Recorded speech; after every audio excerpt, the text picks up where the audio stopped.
We are a group of friends, bound by our appreciation for liberty and good podcasting. Free-minded thinkers from all walks of life, our values come together with one accord to discuss the common culture and news of the day, along with whatever random crap is going on in our lives. Welcome to the Union of the Unknowns.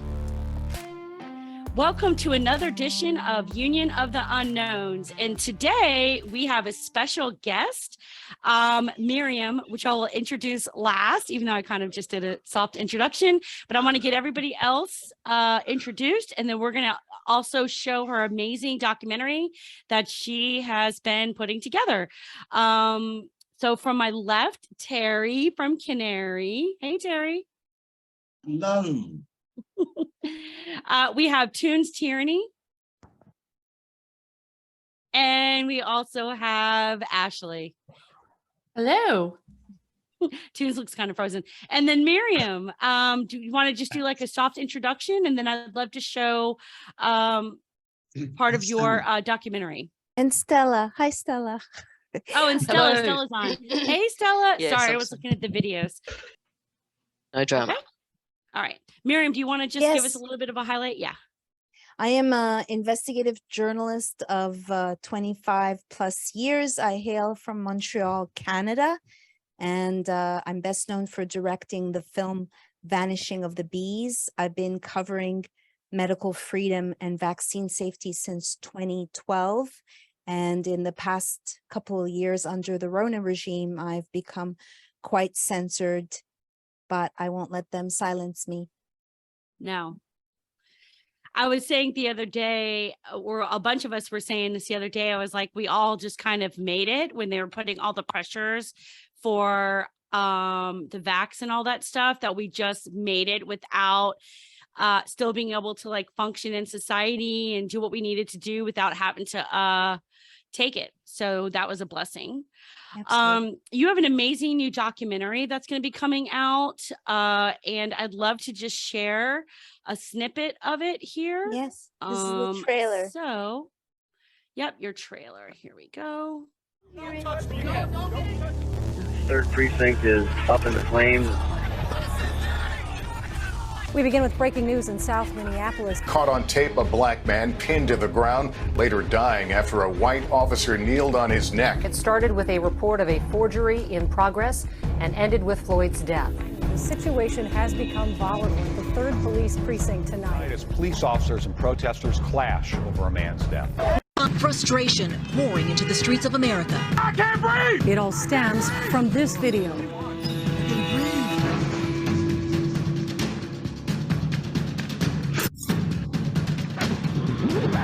What we saw was he can be heard on the video saying, "I can't breathe." Police officers involved have all been terminated.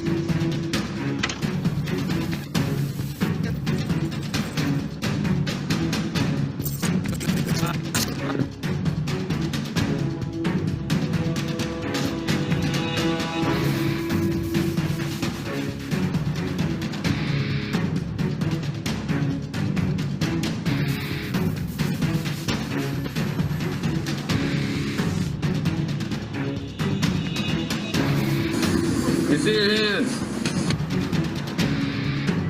You can ask Mr. Adams about me.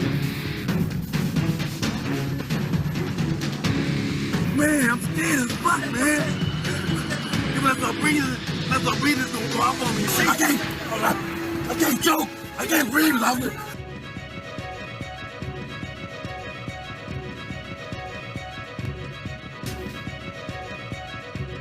That's my ex. He got a thing going on. I'm telling you What about does the that police. mean? He have problems. Not move, not one time, bro. He's off track right now. But yeah, bro, go back in the store. What happened to him? All right. They fucked him up. He took your ID? Yeah. So what happened? More drama at Cup Foods? Cup Foods, yeah. It was just a forgery report. The person that had given him a fake bill, we went over there and, yeah, just... What's bananas? Yeah.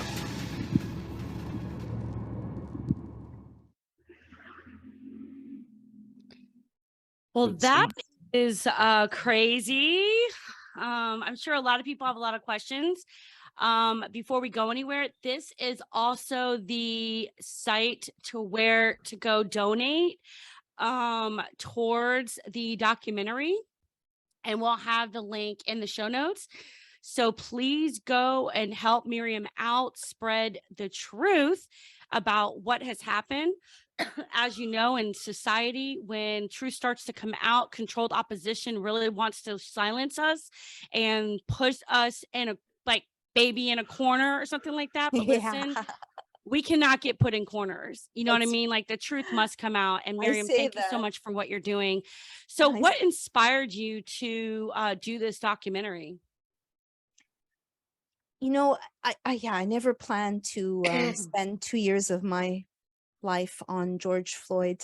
However, as a journalist who started her career at MSNBC in America, I noticed early on several lies or omissions, and I was keeping track, writing articles, and then the Dereck Chauvin trial occurred, and I had, you know, I have 80,000 pages of notes. I have the book written out, so I'm like, why don't I write a book, another book? And it's really to make a statement against the prostitutes and the parrots that are the bane of our existence, really, this mass media that I belong to, that I was a part of. And so it's a fascinating story in respect to the psy-ops, or sorry, the controlled opposition, that Candace just came out with a documentary the other day. And I've also just been smeared in a 6-part docu-series for Peacock. So I feel that this tag team, whether consciously or not, that it's an attack on my attempts to bring out the truth. The information that I sit on, I've been told that I need protection for my life. And I'm very anxious to get this out of my system. And despite raising $1 million for my award-winning film, Vanishing of the Bees, I've had quite a challenge to just raise $15,000 just to pay the editor and cover the thousands of dollars in documents. I purchased all the footage from the incident. And this documentary is not like, I'm not making a statement on BLM. There's a lot of books out there on BLM. The clip that you saw in what my documentary is the real timeline, and it's in my book. So I thought to myself, well, why don't I just put it together for myself? And then I thought, okay, I'll make a film so we can visually see what happened from 7:30 to 9:30. And this is the event that ushered in the color revolution, that allowed us to go from virus to violence overnight. And I would dare to say this is the event that they used to help get more jabs in the arms of the _1 vaccine hesitant demographics, which are the Blacks. So look, oh, look, the government cares about us. Maybe they, you know, it's not going to be the Tuskegee experiment all over again. I found in the NIH literal documents looking to the messaging of Black Lives Matter, because the Black people know that their lives don't matter. So they literally went and did focus groups. It's amazing. And all that's a part of your documentary, revealing all that Part of stuff. my book. It's part of Your my book. Okay. My documentary is very specific in that I look at the timeline to illustrate to people everything that they left on the cutting room floor. I'm very excited to be working with an amazing editor. I'll just say it's Hibbler Productions for now. And we're coming to a I'm wrapping it up. The book, I still have a little bit to go because I'm very thorough, and I'm literally conducting a investigation as I'm writing. So when I say that I know more about this psyop than anyone, I mean it, and not in an arrogant way, but I have looked under every nook and cranny regarding George Perry Floyd. So Candace, from what we heard, utilized the clip, I'm assuming, right? from her? It's not a clip. I mean, this footage is there. It's more like someone brought her the trailer, and next thing I know, months later, I find out that she's doing a documentary. And so it uses some of the ideas that I have, but it does, because she's a gatekeeper, she's not going to tell you the truth and the whole truth. That's what's going on in this right now, is that people, these influencers, are giving you 80% truth, 85% truth, but I want the whole truth and nothing but. Same. Tunes. It was Yes, Terry. so help us God. Terry, it was Terry that had the question. Oh, I sorry. think Toons did as well, didn't he? Yeah, Tunes Anyway, did. I'll go first, Toons. You can go after me. I just want to ask, Maryam, without giving too much away and not wanting to stop people watching your documentary, what you would say the main bits of misinformation that was given out by the mainstream media about this story was.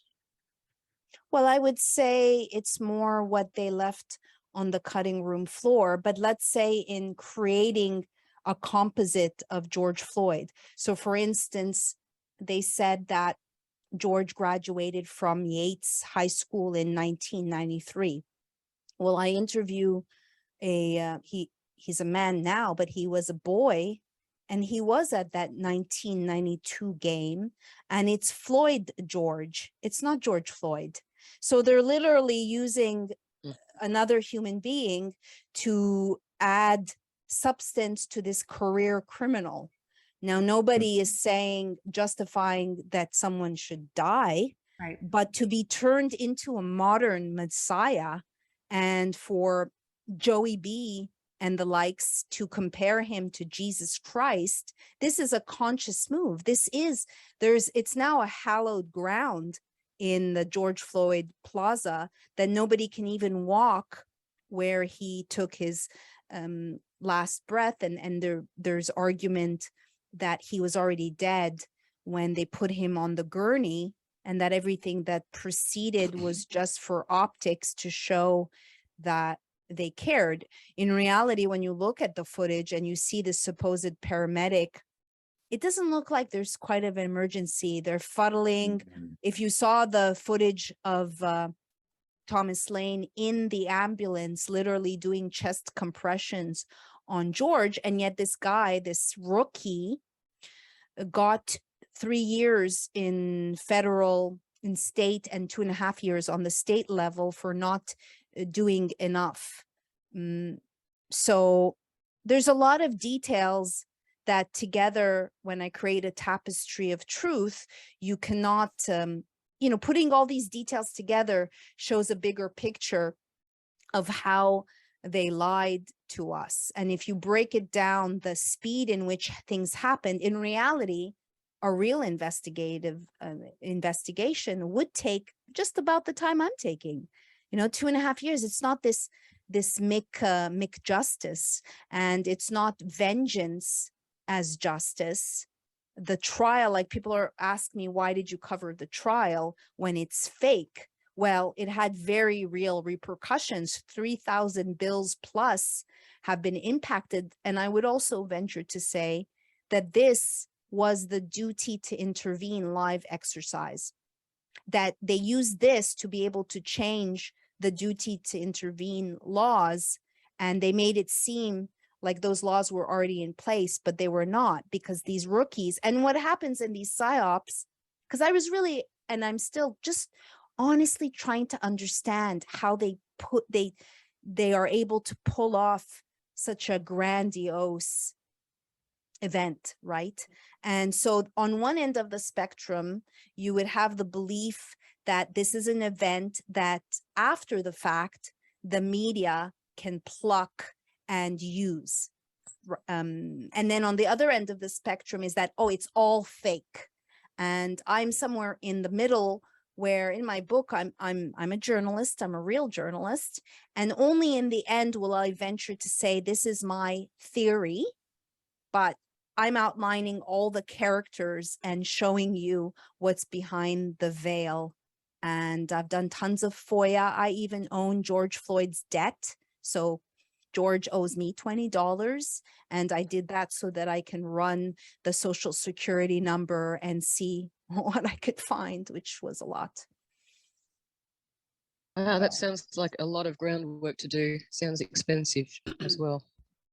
Yeah, it was expensive, but I'm very determined. Of course, I can't compete with the Daily Wire and a Candace with her $1 billion hubby. Mm-hmm. Yeah, that's tough. I got a lot of thoughts here, and this is Tunes from New Hampshire. I'm a little bit not far south from you in Quebec. No, I'm in Florida. I am definitely not in commie Okay. Canada. I was living in LA and I just escaped China. I'm glad you escaped. Glad you Good escaped. for you. Yes. So I have a very hard time separating the George Floyd name from what happened after. And maybe that's because I'm a grumpy, cis, straight white man that they seem to love to demonize because of this event. But I don't even know what cis is, and I don't give a shit to know. I loved hearing that. I would say the fact that people are, mainstream in quotes are smearing you kind of gives more credibility in my book at this point. I think anybody on this stream and anybody listening to the stream has less than zero credibility to the mainstream, and the fact that there are mainstream gatekeepers is just obvious. You look into any story beyond the mainstream, and I mean, it's all fake. So my first question would be, where did you find your first string to pull on? Where did you find your first lead? What seemed fishy to you? Yeah, that's a great question. I was in the jungle because I knew this Rona was coming. I just thought it was going to be Ebola. I write for Dr. Sherry Tenpenny. So I left with my boyfriend at the time, Zach Voorhees, the Google whistleblower. He was making fun of me because I was saying medical martial law. And I was in Costa Rica, and Zach, it was, by the way, it was George Floyd's birthday yesterday, October 14th. So this event happened. It was May 25th. And Zach said, Mimi, can you come and choke me? And I was like, what? So he wanted to recreate the George Floyd challenge. And I tentatively, hesitantly stepped on his neck. And I said, Zach, if you really want to know how he died, we need to call the medical examiner. One of the stories, when I graduated from journalism, the first story I wrote was on the rising rates of cremation in Montreal, Canada. And when I was in LA, I was working on another story, and I befriended some homicide detectives, and I had asked them to take me to the coroner's office. So I have a fascination with death, and also don't have a fear of death, which has helped me with this regime, right? This Rona, because most people are so scared of dying. Anyway, so I called the medical examiner, and they told me literally that it would take weeks and weeks and weeks. And then hours later, CNN drops these preliminary findings. And I was like, that's strange. They were starting to sow discord to rile up for what was to come and what was planned, which was these riots parading as protests. And so that was the first red flag. Then the next day, I think it's like May 26th, May 27th, I call Giovanni Thunstrom, who is the employer of George at La Conga. And I noticed these broad talking points that seemed to me like I'm intuitive, and I was seeing scripts being passed out. Now I know about Tavistock thank you, George. Because of George, I've studied now and still studying Tavistock, which is where the Intel script writers come from. And yes, indeed, they get these broad talking points. So one of them was like making sure white, black, calling the police on the police. So it seemed he was very intent. If you remember this event, George, there was liquid coming out of the car. And even I was like, did the guy pee on himself? Is that? so there was that. His face was bleeding. Well, nobody knows still to this day. George banged his own face against the plexiglass twice, probably so it can start bleeding as part of this this ruse, which I still, there's some days I think this way, there's other days when I think that way as to what really occurred, because people tell me over and over again, I don't think George is dead. He's not dead, but I've seen autopsy pictures because I bought them, and he looks pretty dead. If you look at, I don't know if any of you have seen the footage of him inside the ambulance. Anyway, so the call with the medical examiner, CNN, then another thing. Then the day, I think it was the 26th, Bridget Floyd is doing an interview either with TMZ or Good Morning America, and she has a t-shirt. And these are the things that I pay attention to. Details, lives matter. She was wearing a t-shirt that said, I can't breathe. And I'm like, oh, are print shirts essential, honey? Where'd you get that shirt? Did it have George Floyd's face on it, or it just said, I can't breathe? No, it just said, I can't breathe. So then I went and I did a search I did George Floyd, Benjamin Crump, and I can't breathe. And I was like, oh my God, Eric Garner said, I can't breathe 11 times. And BLM was also involved, and Benjamin Crump was also. So I was like, they're recirculating a slogan. So those things just really sparked my, what's going on here? And of course, they're the giveaways, aren't they? I think so. I'm sorry, Maryam. Yeah, definitely. You got to watch out for those. The devil's in the details. Absolutely. I say that all the time. I'm a Virgo rising. I'm all about the details. It does feel very similar to the SH trial for Mr. Jones. I don't want to get anybody canceled, but it was the press conference straight after with the parents that can talk right after their children allegedly died, or right after your girlfriend or boyfriend or husband or whatever their relationship is.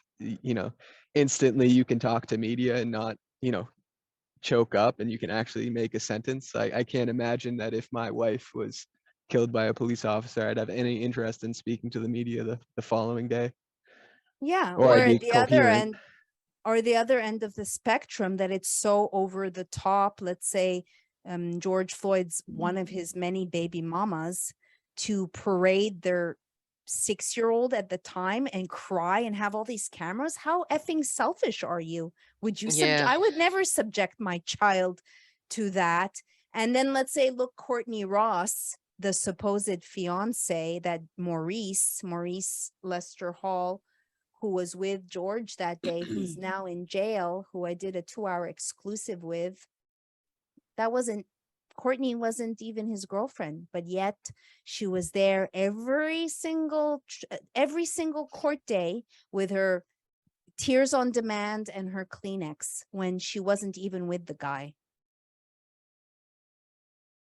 So Maryam, I had a couple of questions too, and I just I don't want to take up a ton of time because I want other people to be able to ask also, but I wanted to tell you that I ended up today looked up your interview that you did with Red Pill News. And so that was a couple of months ago. And that was where I heard you starting to talk about your conversations with Maurice. And you had just heard from him that day that he was going to do the interview. So I definitely want you to talk about that as much as you want to. Yeah, thank you. I got the shivers. Yes, that is crazy. So a couple of other things. I wanted to ask, first of all, whenever you started pulling these threads and whenever something was fishy about the George Floyd situation, were you already awake? Like, were you? I've been awake. I've been on my path since I was 13. I'm 40. Okay. So you were already totally done with anything like that mainstream was telling you? No. I think it's onions, right? It's an onion. It's a layer. Sorry, I didn't mean to cut you off. Go ahead. No, that's fine. I basically was wondering, where were you in that onion at that point? No, I still had some peeling to do because I came back from the jungle to vote. So Still So had you were a still, yeah, and still had a ways to go on. I was too. And I was talking to Stella earlier today, and I told her that I was, you know, first of all, I was totally not interested really in the George Floyd thing. I mean, obviously I was aware of it, but I was so focused on how unconstitutional everything that was happening with COVID lockdowns were. And I was pissed. And I was like, how are people, I was still in the shock phase of how are people abiding this? How are they believing this? But I was not in a situation where I felt, obviously all this time later, all these conversations, researching everything, I wasn't really even aware of like the globalist agenda at that point, so it was not on my radar in any way to necessarily think that the George Floyd situation was a psyop. I thought that it was being abused, or that it was being, used for their ends, but nothing compared to everything that I heard you talk about. That is mind blowing. The other thing that I wanted to say is that, and I'm sure that you know that, Lester Holt. So there is the Lester Holt. Yes. Whenever you were talking about Lester Hall, I was like, is that another layer of this thing? But it's Holt. The other thing that I wanted to ask about, when you were talking about the duty to intervene, do you feel like part of, or that Uvalde is also connected in this way? Because that's something that I've been wondering about, because you had the fact that you had a local police department in Uvalde, Texas, that apparently had plenty of SWAT gear. They had done run-throughs of this type of situation. And yet when it was happening the day of, they didn't act. They kept parents from acting. And then it was federal agents that ended up coming in to save what was left of the day. Okay, so I'll start with that. I need to see things myself to be able to make a statement from a journalistic point of view. So from the outside, I haven't looked into Uvalde, but as it was happening, I'm like, wow, this is the messiest psyop false flag ever. This is so sloppy. But now, was it meant to be sloppy? Because in regards to the AJ trial, which is a joke, that, like, for instance, they're doing a sidebar and everybody's hearing them. It's like the whole point of a sidebar is you're whispering out loud and everyone can see you. The behavior, just doing a scan energetically, this is a joke, because who is on trial? We are, to be able to question anything. And now it's going to be, so that's what's really on trial. I listened to Alex Jones. I have been since 9/11. I don't throw out the baby with the bathwater. Do I think he's counter intel? Yeah, absolutely. I think that they include red herrings in their psyops, and they enjoy watching the people go down the wrong rabbit hole, because it then gives more ammo to be able to punish us or put us in our place for questioning reality. So in regards to, let's say, Maurice, from the outside, Maurice is with George. He tells the officer, because I watched the videos over and over again, and I'm paying attention to what is being said while what's going on with George, what's being said. So based on that conversation, I was able to suss out or have a hunch that Maurice was an informant. And there's also a cover-up in Cup Foods, which I will wait for the documentary and the book. So when you look at Maurice, he escapes. He gets arrested on June 2nd in Houston as a fugitive out of state. This is just me reading the court docket and inferring. The very next day, all the charges are dropped from his whatever other, he's also a felon, a convicted felon. Everything is dropped. So June 2nd, arrested. June 3rd, sealed. The case is sealed. June 4th, he's doing Good Morning America. Really? And he's found to have the beginnings of intellectual disability. You've probably heard some of this, Ashley. So as all mentally ill convicts get on Good Morning America. Right. So I thought, this guy gave his friend drugs, he set him up. Maybe George wasn't supposed to die. Maybe that wasn't the plan, but it went awry because you're dealing with fake fentanyl from the Mexican cartel. So then I pull a FOIA and I'm like, oh my God, he is an informant, at least for a hot minute. They promised Maurice that he would be a key witness. For whatever reason, they dropped it because they could not take a risk. They totally gaslit medical examiner Andrew Baker and the world to just put under the rug any semblance that this guy gobbled drugs and had a lethal dose of fentanyl and other drugs, right? So they couldn't take a risk with Maurice. So that meant that Maurice was going to go and testify on behalf of Dereck. That's not going to happen. So he pleads the fifth. So he was promised all these things. Now, I later found out. So now I get the FOIA and I have his phone number and I call him and he picks up. And I was surprised. He thinks I'm a journalist with the Washington Post, and he tells me to approach my team and see if there's any interest to buy footage of him and George at Chuck E. Cheese. So when you saw the video, probably, I had just done an exclusive, like as God would have it, I end up doing a 2-hour exclusive with Maurice Lester Hall the day of his George Floyd's, the anniversary of this event. So then I lose touch with Maurice. And I have to say, I thought that he was scum. And when I spoke to Maurice, I, for whatever reason, really felt with him, we connected. We spoke for a duration of 2 weeks before we did the interview, and he disappeared. Then he called me before we did the interview, and he's like, Mimi, I'm going to go with you. And to me, it's like, this is God. God knows how hard I've worked for me too. I also got the opportunity to interview Chris Martin, who was the boy who took the 20, because somehow I was put in touch with him. I didn't interview him on camera, but we did an interview and I gleaned a lot. So we do the interview, Maurice and I, then I lose track of him again. And I'm like, oh my God, did he go to jail? And by speaking to him, he's still like focusing on the fact, he even said that George didn't do drugs that day. Okay, buddy. I don't believe that. But by speaking to him, the system is racist. The system doesn't give a shit.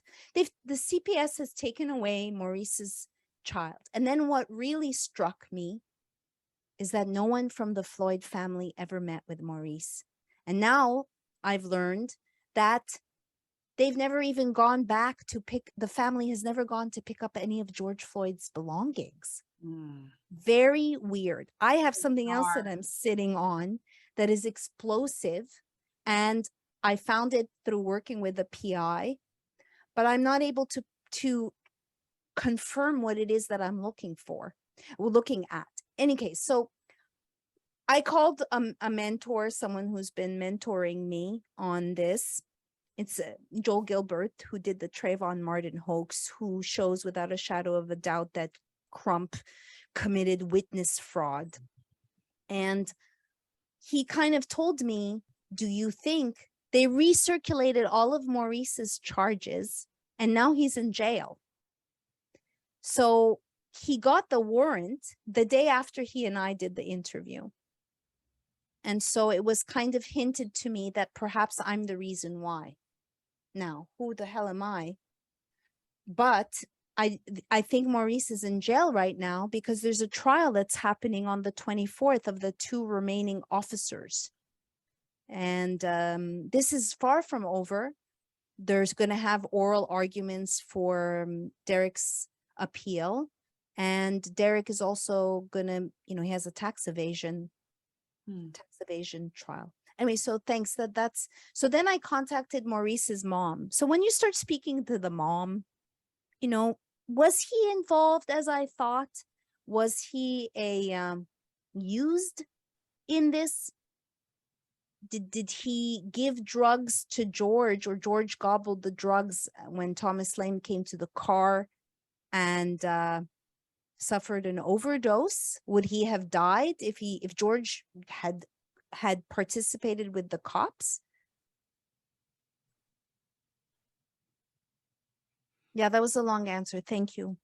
Yeah, I thank you for expounding on all of that, because that is one of the stories, one of the many pieces in your interview that I had listened to that really stuck out to me as this person, because of what they know or what they may not realize that they know. Yeah.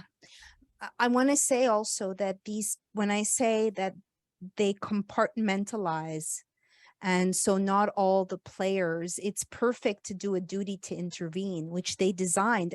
And I came to that conclusion when I covered the federal trial that nobody's covered or knows about, where they were going granular, and it was the 573-page police manual that seemingly was on trial here, and then damning these rookies for following their training or listening to their FTO, which is Dereck. So, listening to Maurice, that they took his son away, that they've brought in all these charges. I was sending the mom information about BLM. I was sent her information about communism and using racial war. It's been, this divide of races has been in motion for a long time. She's an older woman. She was open to it, but I did tell her that maybe it's not a good idea for Maurice and I to speak. And since then, I haven't heard from Maurice, and he's still in jail, and he wants his son, and then I also told the mom, I've been looking at blood and this whole mess with unvaccinated blood, and this whole, there seems to be stuff going on with blood, and also preying on poor communities for plasma, and then sending the plasma to Europe.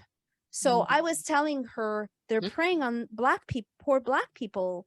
And the next day I spoke to Maurice from jail. He's like, Mimi, when I get out of here, I'm going to start selling my plasma. And I was like, what? And so it's like, yeah, you really care? I called Benjamin Crump and I left him a message. Yeah, you really care about Black lives? Why don't you give thousands of dollars to this family? I believe they deserve money. Darnella Frazier has won a Pulitzer Prize for her journalism and raised $700,000 plus for her Black life. The boy that made the call that nobody knows about, the 911, no money. Chris Martin, who's still processing this, no money. Maurice, no money. Wow.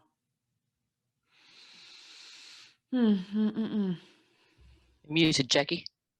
Terry, I think you had a question, Terry. Yeah, I think Maryam answered a lot of things that was in my mind when she was speaking there, but there were a few things I heard about the case that I wanted her to comment on. One was that George probably died from a fentanyl overdose rather than being kneeled on by the police officer, maybe because he was trying to dispose of some drugs, as you intimated there. Second, that George and the Dereck, the police officer, knew each other very well, and maybe Dereck was involved in some illicit drug dealing as well, which is maybe why they threw him under the bus. It's a money laundering operation by the Sinaloa cartel. That's what I heard as well, yeah. And, wow. I was wondering about that. Thank you, Terry. Yeah. And third, that there was a possibility that the Floyd family had been paid off, which was a sort of a pattern we saw from the thing we're not allowed to talk about that Toons was mentioning. There seemed to be a lot of families paid off then to keep them quiet. Yeah, so, I have proof that they're paid off. Yeah, that's what I sit on, and nobody could tell me what I'm looking at. It's pretty disgusting because Maurice says, he's like, Mimi, in black and white, I'm scum. And I told him, you're right. I thought you were scum in black and white. But I was trying to tell him why. He said, regardless of what you think of me, wouldn't you want to meet with the person who spent their last hours with your loved one? Hell yeah, I would. As far as Dereck and George knowing each other well, I can tell you that I've tried twice on Craigslist to post an ad. If anybody has any information, and within half an hour, both time, the posts were flagged and removed. Now, there are people that say, well, there's no images of George Floyd ever working at El Nuevo. I have his death certificate, and even though it's odd, they did put El Nuevo on there. And I know that Dereck worked there based on the tax evasion court. So perhaps you know that in the beginning, David Pinney spoke to CBS for 50 minutes and said that they butted heads and that they had at least argued once over checks. Now I'd say to the public, yeah, how often does a place of establishment hire a convicted felon and a cop to work in the same place? So what's that about? But nobody has come forward. So Pinney went on camera and spoke about their relationship, and then 24 hours later recanted it. So then I went to try to license the original video, but because it wasn't put out in the public, I was not allowed to license it. And now it's quite different when you want to license footage. Back in the day, I was able to scan myself into a, let's say, archival house or there was another instance where I was trying to get some footage of Maya giving an interview with CNN, and they told me I had to pay for it first. How do I know what I'm paying? So they were ignoring me at first, and then they gave me a hard time, and by the grace of God, someone in licensing, Maryam, I remember you. I helped sell you footage for Vanishing of the Bees. What do you need? Wow. That was like another amazing thing that has showed me, keep going, Maryam.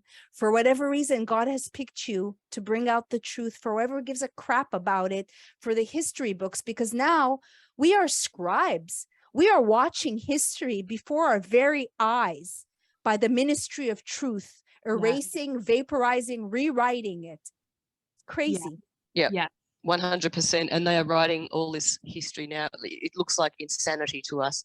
I'm thinking about, the January date, which I was there, by the way, and gave my footage to Rudy Giuliani. How many people can say that? Yeah. Okay. Yeah. So they're creating these. They're creating these ridiculous comedies. Not so much, obviously, for now, but yes, for the history books. So, as you say, we are all scribes now. It's up to us to set the history straight before it becomes concrete for the future generations. Because let's face it, it's only 15 years, isn't it, to own a generation, according to the Soroses of the world and whoever. So yes, well done. Good on you. Fantastic. Yeah. Do you find that you're? Sorry, Stella. I was just Terry. saying, James Corbett talks about the burning of the modern Library of Alexandria going on at the moment, because everything's I've been saying that since 2019. I said this is the modern book burning of the Library of Alexandria. Yes. Do you find, Maryam, that obviously you had a million questions when you started out and realised that there was something wrong? Do you find that you're actually coming to a pointy end where you're answering a lot of those questions, or are you finding that you've opened a Pandora's box of more questions? That's a great question. Yeah, I've certainly gotten a lot of answers, but I believe in these psy-ops, these false flags, you're constantly chasing smoke and mirrors, and they're banking on that because, I mean, I've witnessed so much information in real time. For instance, I found something to suggest there was some payoff before George even died. And I called the courts, and I called everybody involved in these court documents. What am I looking at? I said. And then the PI, I spoke to him a couple of days ago. He can't find it either now. He only has a trace, and he admitted to me, and he works with a leading person in the SH that AJ threw under the bus and didn't call on as an expert witness, Jim Fetzer. So he said that he himself, this PI, is scared because of what's happened with AJ, and what does this mean to any of us? And I think this double whammy with Candace and this NBC Peacock series, you know, it really, it's been a hard month to licking my wounds and getting back up again, because arguably there's several figures in this docuseries Shadowland, but I am the most smeared in the sense that I represent real journalism, and the whole series, they have me like I'm giving a drive to Roger Stone. Here's my project. Hello, the guy knew what I was talking about. They purposely cut out George Floyd. So you have me talking. I shared with them my trailer. I read from my book. I showed them my proffer letter from my publisher, and none of it. None of the actual work to understand why is this chick canceled so much is discussed. I'm positioned as a emotional woman who is walking in the shadow of her international celebrity boyfriend. Meanwhile, I've made an award-winning film that's won tons of awards all over the world and was starring Ellen Page at the time. I've worked at MSNBC and loads of mainstream places. Are you kidding me? Yeah, so, they're just doing their best to smear you. Yep. Yeah, and they promised. So yeah. I'm sorry. I just noticed you said Roger Stone. Is that just out of interest? Any relation to the Oliver and the Sean Stones of the world, or? No, I don't know. Do you know? I don't know. Do you know, Toons? I doubt it. He used to work on. No, Alex I just noticed Jones' Stone comes show, up a lot. InfoWars. He used to work on InfoWars, and then he with Alex Jones, and he's attached to Trump and a bunch of other stuff. Okay. But it's coming up to 6 o'clock. I have to tell you, Miriam. Yeah, I was getting tons of chills throughout this, and I know as devastating as it is that the mainstream is really doing their best to destroy your name. And I know that's really hard, but I have to be honest with you, like what Toons had said, in regards to the rest of us that really know like that the mainstream is full of shit.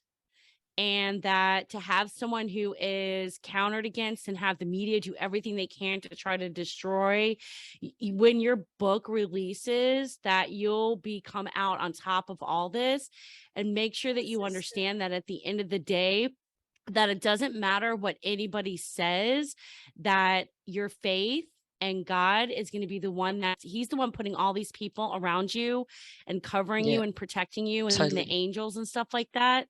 So that regardless of any of that, it doesn't matter, because the truth will come out, and the people that want to see it will see it. And the others that don't, they just won't, but that's okay, because you did your part. Yeah. Thank you, sister. I'd like to speak to that point.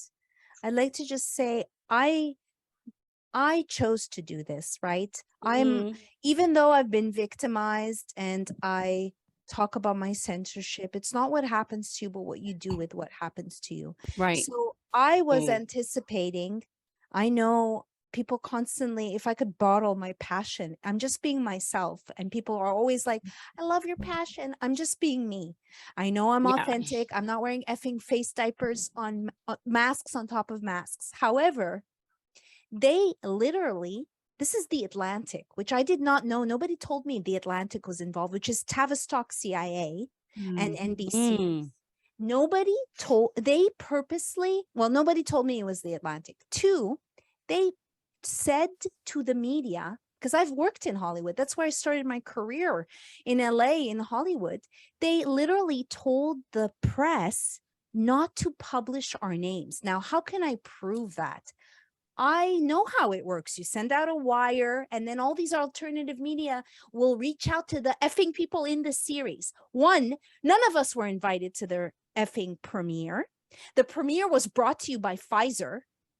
And one journalist, could you believe it? The one journalist, supposed journalist, who used my name, published my name and Zach's name and purposely spelled it wrong so no one can find me. Rule number 1 as a journalist, spell the name happens a lot. right. Yeah. So as Anything we to close throw the out, I'm sorry, Stella. As we close out, is there anything, last thing anyone would like to, say to Maryam? Just keep it quick if we can.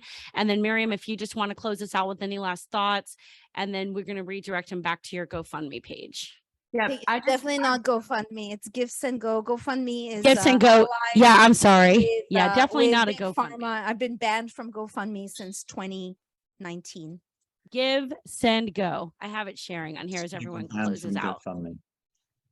Yes, I really quickly did just want to say thank you so much for taking your time. I know that you're super busy, and thank you for taking the time to talk to us. I mean, we know we're unknowns. That's the thing, right? But we I don't really care so much your time, your work. I was totally, and I have immersed myself in much of this stuff, right, for a long time now, and I was totally blown away by so much of what I heard you talking about. And I believe truly that your work is the Lord's work. I mean that.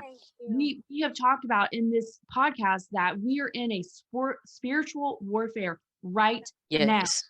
Absolutely. 100%.